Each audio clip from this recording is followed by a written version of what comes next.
Hello friends, start करते हैं OP Shukla dictation 100 word पर मिनट की स्पीड से 5 सेकेंड बाद। स्टार्ट। उपसभापति महोदय, हम लोगों के सामने रेलवे समझौता आयोग की जिन सिफारिशों को मंजूर करने का प्रस्ताव है वे सिफारिशें आंतरिक सिफारिशें हैं, क्योंकि रिपोर्ट ही अंतरिम रिपोर्ट है। अपनी रिपोर्ट में समझौता आयोग ने इस बात को स्वीकार किया है कि रेलवे की वित्तीय समस्याएं तथा दूसरी अन्य समस्याएं इतनी जटिल हो गई है कि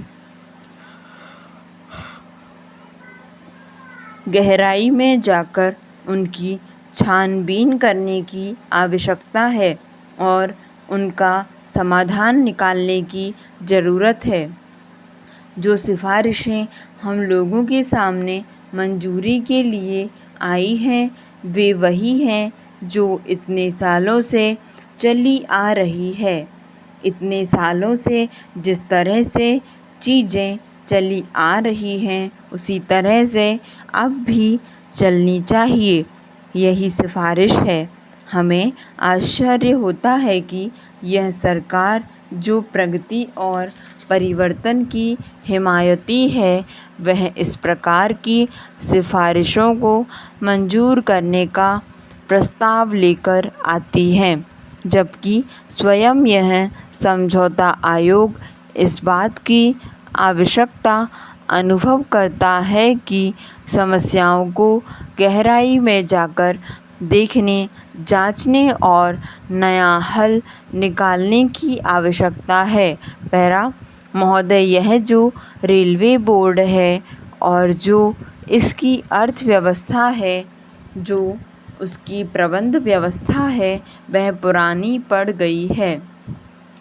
जब हमारा देश स्वतंत्र हुआ उस समय की व्यवस्था अभी तक चलाई जा रही है, जबकि पिछले वर्षों में देश की आर्थिक व्यवस्था, सामाजिक व्यवस्था और सामाजिक आवश्यकता में बहुत परिवर्तन हो गए हैं।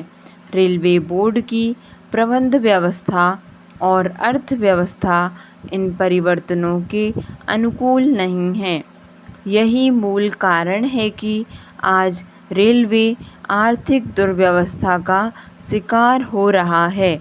इसलिए जब तक हम पुरानी व्यवस्था को नहीं बदलेंगे और समय के अनुसार अर्थव्यवस्था और प्रबंध व्यवस्था में परिवर्तन नहीं लाएंगे, तब तक समस्याओं का हल नहीं निकलेगा।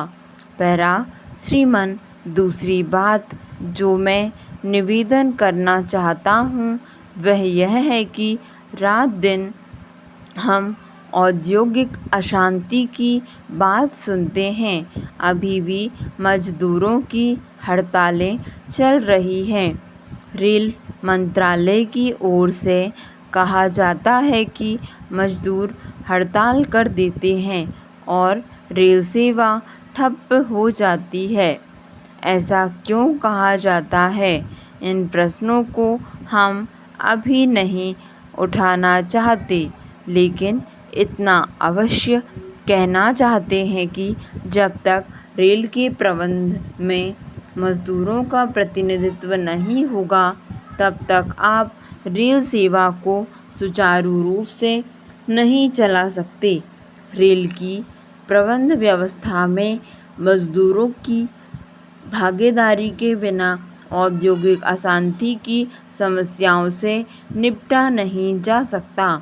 मेरे ये जो सुझाव हैं, मैं समझता हूँ कि ये देश की अवस्था के अनुसार रेलवे बोर्ड की आर्थिक व्यवस्था और संचालन व्यवस्था में परिवर्तन लाने के सुझाव हैं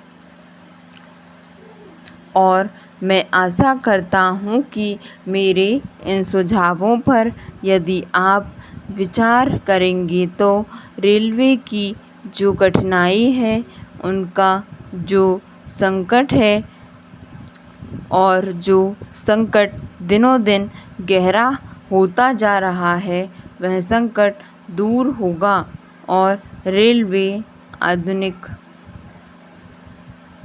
तथा कुशल सेवा के रूप में हमें उपलब्ध हो सकेगा। स्टॉप।